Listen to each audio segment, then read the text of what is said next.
Hello everyone and welcome back to a brand new video and welcome to Assetto Corsa EVO. Yes, today we're here making another video on this game, the first one actually on this channel, so if you're new, please do make sure you leave a like and get yourself subscribed. But of course, you know, everybody is jumping onto the game, everybody's trying to figure everything out. So today I wanted to give you guys just a quick guide to my current Fanatec wheel settings inside the game. First of all, we'll go through the in-game settings, then we'll obviously head over onto Fanatec's control hub. For those of you wondering as well, I'm currently running a CSL GT DD Plus, I want to say, the 8Nm version with a Fanatec Formula V2.5 rim. We've got the standard CSL Elite Evo 2 pedals, and then the handbrake, the shifter, and a track racer rig. If you have never shopped with Fanatec before or want to shop with Fanatec and you want to help support me as well, there'll be a link down in the description below to my Fanatec affiliate link. So it just means if you ever want to buy anything from them, if you use it through that link, if you buy through that link, you also help give me a little bit of support as well at no additional cost to yourself. But if we head then into the game, of course, you know, you're always greeted by the early access roadmap. Very, very excited to, you know, continue playing this game as we head through. Of course, you know, you get to the main menu, you head straight over into settings. It's fairly all well laid out inside the game, and then straight into controls. Now, I had a couple of issues initially with trying to get stuff set up. That was because I had an Xbox controller plugged in. I have to use it to take photos on the F1 game, so unplug that. Otherwise, it kept trying to override to my Xbox controller, so that might be why you're having any issues. As you can see, it initially defaults to keyboard and mouse, but obviously if your Fanatec wheel's plugged in, if it's updated, then you should be able to head straight over into it. For some reason, I've got two options. I think the second one is because my pedals are plugged in separately, but I could still set them up through this setting as well. So steering, of course, immediately you're just using your steering, throttle, brake, clutch, everything like that is as you would expect it to be inside the game. Obviously, I've even got my handbrake set up.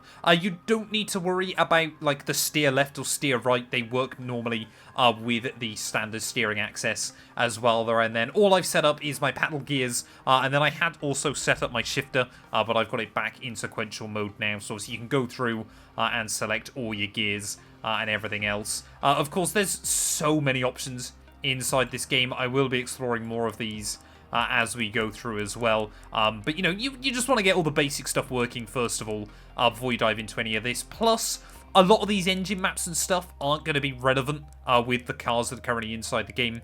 So, yeah, you've got so many options for random bits and pieces as well. In terms of the UI, I've got everything kind of set standard at the moment. My camera settings are default as well. And then if we head over into the settings, there we go. This is kind of the more nitty-gritty inside the game. The steering lock I've got set to 1080. Of course, obviously, when you go into your Fanatec hub as well, just make sure it's set up exactly the same.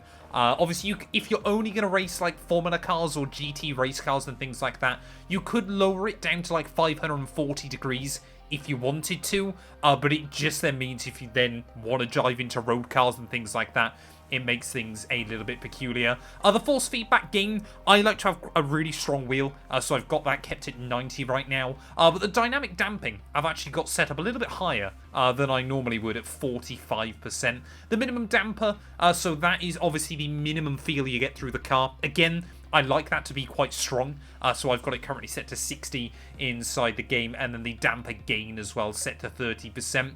Again, it's one that you don't need to alter too much, because obviously it's just trying to then give you more feedback than what is there, but generally the force feedback I find on this wheel works very well anyway, so I don't need to put too much damper gain. True force, that is obviously for Logitech equipment, so I've just left that standard at 100. The speed sensitivity, I've got set to 70%, of course. That is just how responsive it is, you know, when I turn, how quick the car turns, but also, of course, you know, those micro little adjustments as well. Sometimes I find there's just a tiny bit of play, and especially because I have my force feedback set quite high, there is just a little bit of play inside my steering wheel as well. So 70% is what I found works for me, but you guys might find if you're running your force feedback a bit less, you can run that sensitivity a little bit higher.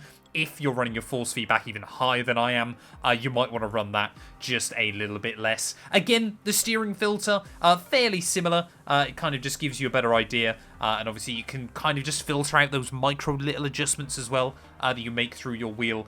So obviously if you've got the sensitivity set quite high, you probably want to have the filter quite low. Obviously if you had them both quite high, it would just feel almost like driving a bus to try and get anything to work with the car. The steering assist weight, I found for me, because I'm not running steering assist, I've just left it on 100. I tried it on 0. It made no difference whatsoever. I would assume, obviously, what that is if you've got steering assist on inside the game, then obviously when the car's trying to pull you left, obviously it'll pull your wheel left as well. But of course, I don't have that on, so it doesn't need to be anywhere. And the vibration, I've got set at 50 at the moment. I found it makes the curbs, especially at Suzuka, quite aggressive still. And obviously if you hit the wall at Bathurst and things like that, obviously if you watched that video yesterday, I would highly recommend doing so if you haven't. But yeah, I found 50% on the vibration kind of was a good middle ground for me personally. So that's what's working really, really nicely at the moment. Of course, obviously, if you've got like track IR and things like that, you can set that up as well. I personally don't, but that's quite a cool feature as well that I'm happy that they've kept into the game as well. So yeah, there we go. That's all of our in-game settings, but of course, that's all pretty useless unless you've got your Fanatec settings set up properly as well. Make sure your Fanatec hub is recently updated. I usually run about 1 or 2 behind, like the most recent one, in case Fanatec have a tendency to break your stuff. But anyway, yeah, we'll head over there and we'll go through those settings. So there we go then, heading into Fanalab. As you can see, we've got the GT DD Pro wheelbase as well. Obviously, that is my steering wheel and obviously my pedals. So if I got any of those names wrong a minute ago, you can obviously alter that.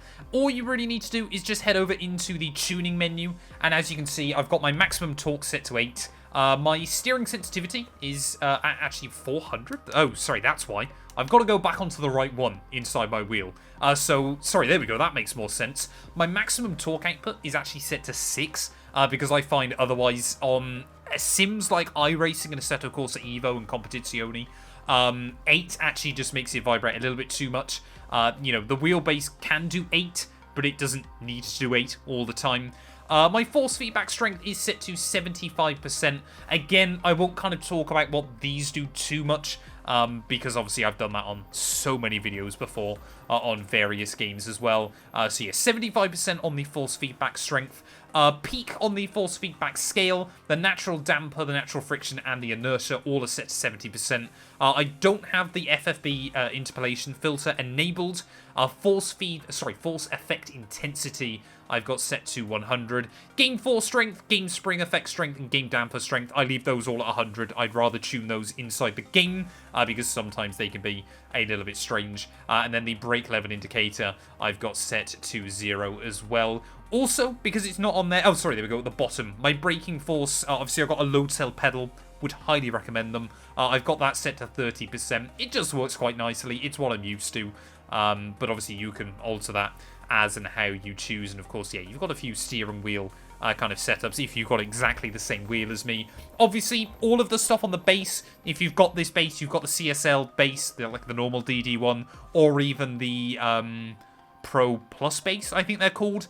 These settings should work nicely for you, obviously with all of the ones inside the game as well. Thank you all so much for watching. If you have enjoyed, please do make sure you leave a like, get yourself subscribed. Like I mentioned in the intro, it's quite a wordy video, but obviously if you've got this stuff, hopefully it'll work for you. If you found any other tweaks and changes, let other people know down in the comments below. Like I said, if you ever want to shop with Fanatec, there'll be a link down in the description as well where you can help support me. That's going to do us for this one though, and we'll be back very soon with more Assetto Corsa EVO content.